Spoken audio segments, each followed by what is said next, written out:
Rapidement, voici une présentation de l'application de gestion de tournoi de badminton. Donc, vous avez le menu principal, vous avez accès, lorsque vous cliquez sur liste de participants, à une page et cela vous permet d'inscrire le nombre de joueurs. Donc là, on prend l'exemple d'un effectif qui dépasse 36, de 32 joueurs. On a inscrit 36. Ensuite, on va paramétrer le nombre de poules de qualification. Donc là, on prend l'exemple de la création de 11 poules. La répartition des élèves enfin des joueurs se fait automatiquement dans les 11 poules en fonction du classement interne, pour que les groupes soient hétérogènes.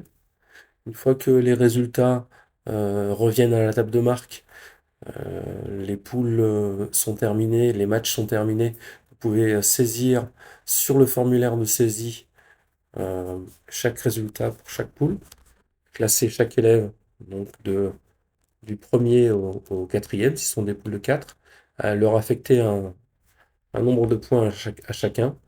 Et une fois que vous avez renseigné toutes les poules, eh bien, sans qu'il n'y ait de doublons, vous avez un classement qui permettra aux 32 premiers d'être répartis dans le tableau principal.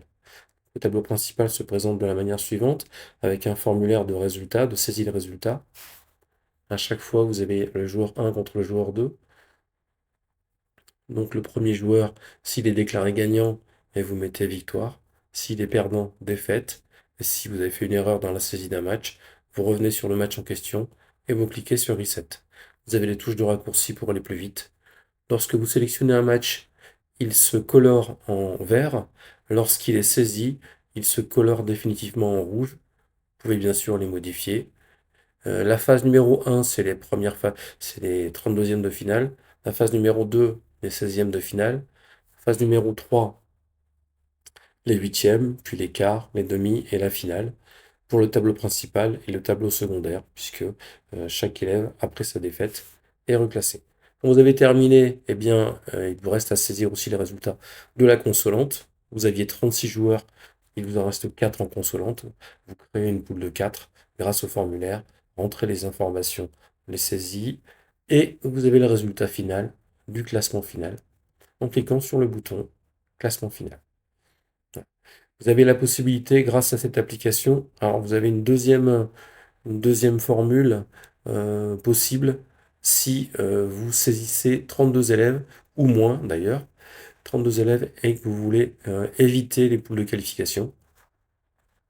Vous allez directement dans le tableau de saisie principale. C'est un procédé qui vous permet de faire l'économie des poules de qualification. Qui est d'ailleurs 32 élèves ou moins de 32. Là, je prends l'exemple d'un effectif inférieur à 32. Donc ce sera la même chose. Il y a des matchs qui seront en noir puisque le nombre d'élèves est insuffisant pour que tous les matchs soient complets. Lorsqu'il y a des matchs de la phase numéro 1, lorsque toute la phase est saisie, eh bien, vous avez terminé. Et vous pouvez afficher le classement. J'espère que ces explications auront été claires, au moins rapides. Merci, n'hésitez pas à me faire un retour si vous avez la possibilité ou l'opportunité d'utiliser l'application. À bientôt.